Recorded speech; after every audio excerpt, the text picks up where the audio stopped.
Hey guys, what's up? I'm Charles Fox, and I'm here to talk about the current state of the Crucible on console. I'm going to be talking about meta weapons, hackers, toxicity levels of the players, what's wrong with Crucible, and how we can fix it. Let's get right in. So, first things first is meta weapons. What weapons do I think are meta? I think auto rifles are meta, hand cannons, snipers, shotguns, sidearms, and grenade launchers are coming in. So I'm going to go over grenade launchers first because they're the newest thing that I'm considering to see more meta. Mainly just two. Mountaintop has been semi in and out of the meta, but has been played a lot more due to Wither Horde, that quest coming out to get its catalyst, and Wither Horde itself I think is semi-meta because you can block walkways if you hit the shot.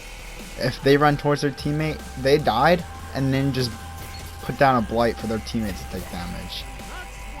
You can bank it off walls, and I think that's extremely useful, or right on contact it explodes. That's why I think grenade launchers are meta. Auto rifles next. Auto rifles are giant. Their time to kills are some of the fastest in the game.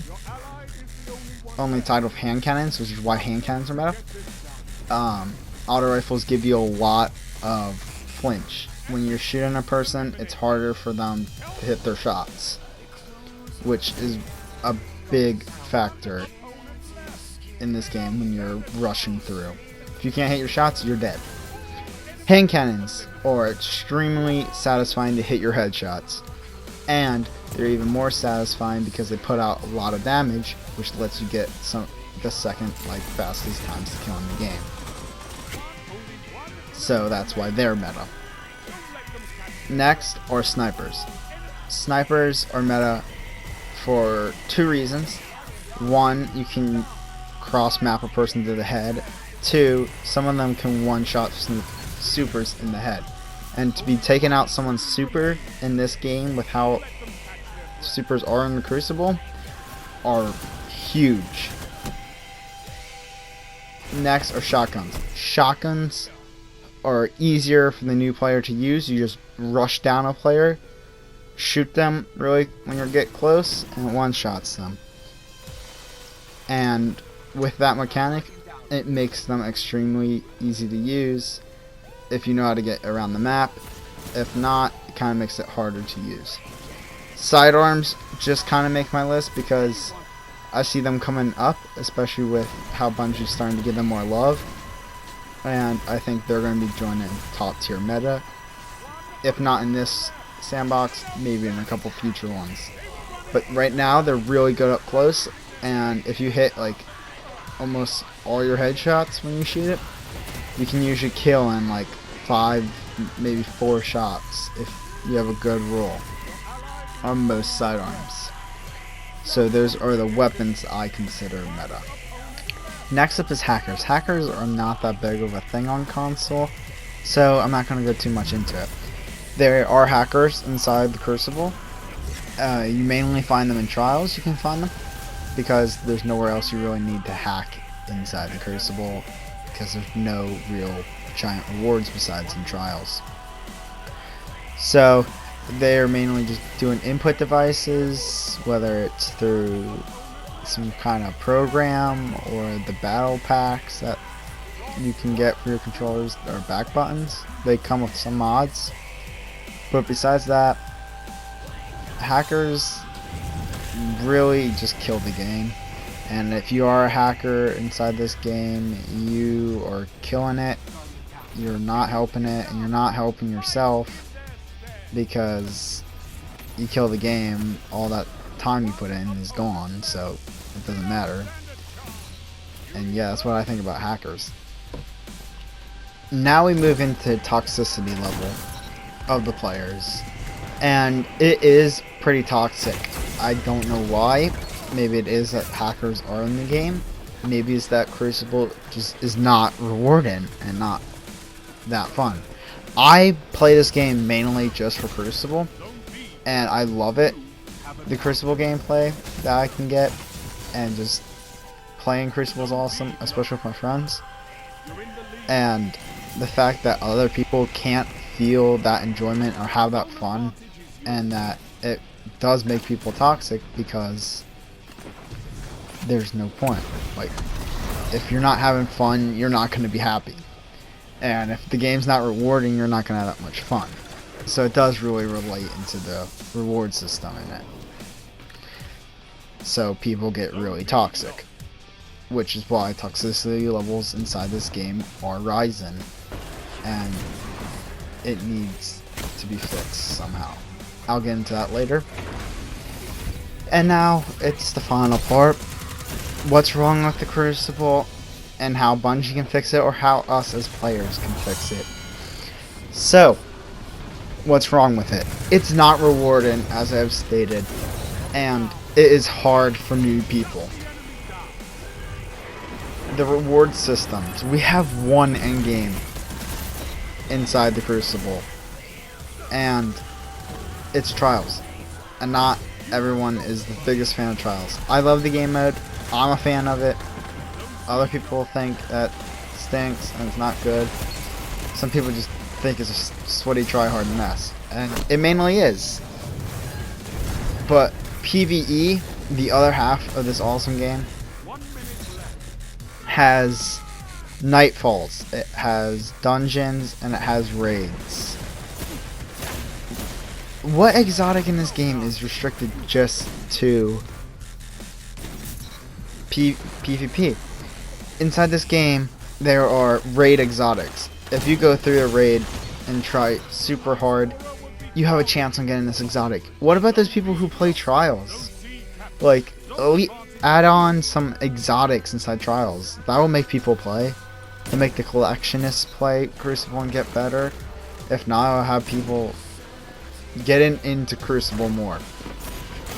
And it stinks, because we only have one endgame and it's not enough Ascendo. You don't get good loot from it.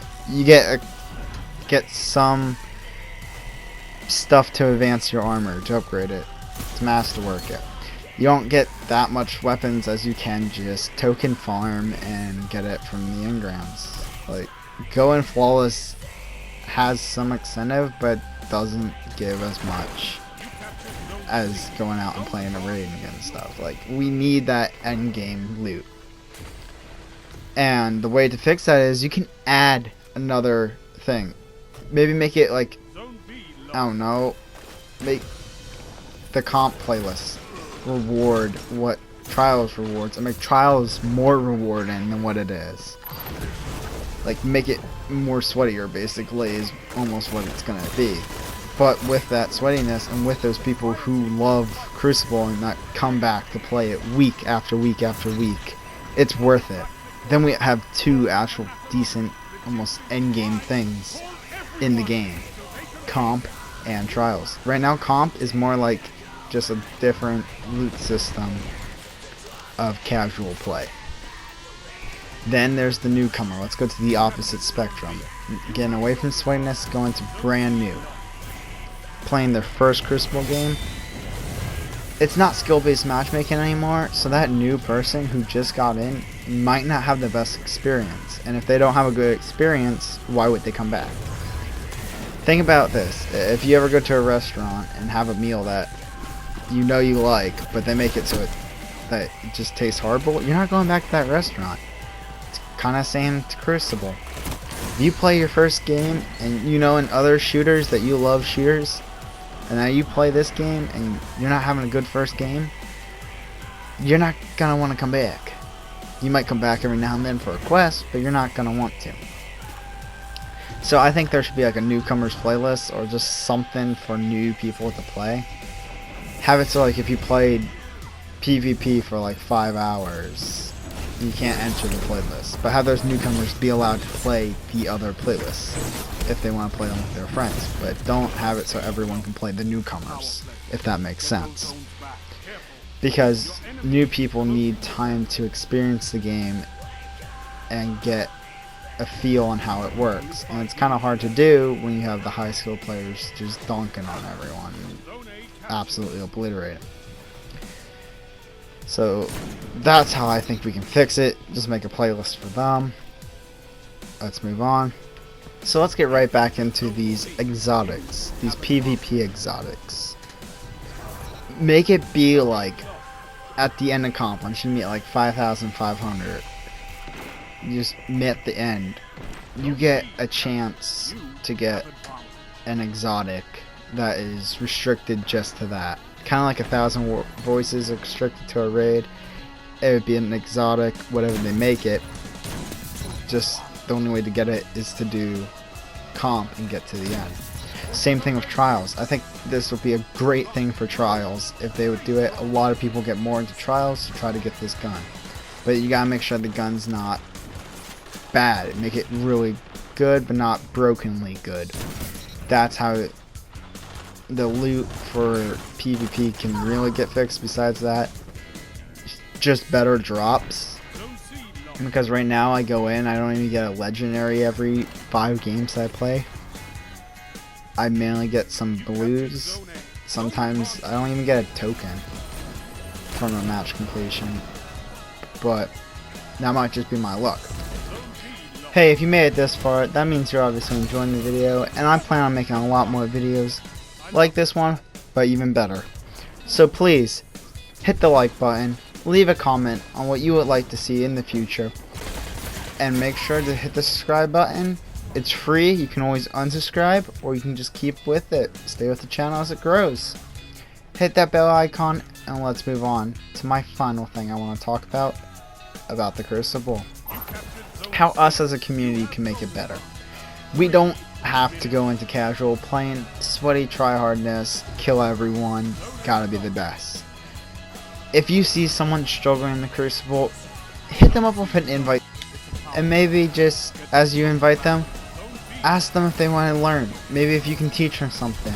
Try to make it more interactive and make it more enjoyable for everyone. Because you never know, maybe that person will take what you say, learn from it, continue on and grow as a player. Everyone can aspire to be something better than what they are. Everyone can be extremely good at anything if they put the time into it, and if someone else helps them, they'll get there even faster. Everyone is very skilled. I can't wait to see you guys out there in the Crucible. My gamertag's Mr. Tan30. I play PlayStation mainly, but you can even find me on Xbox. I'll see you guys next time. Have a good one.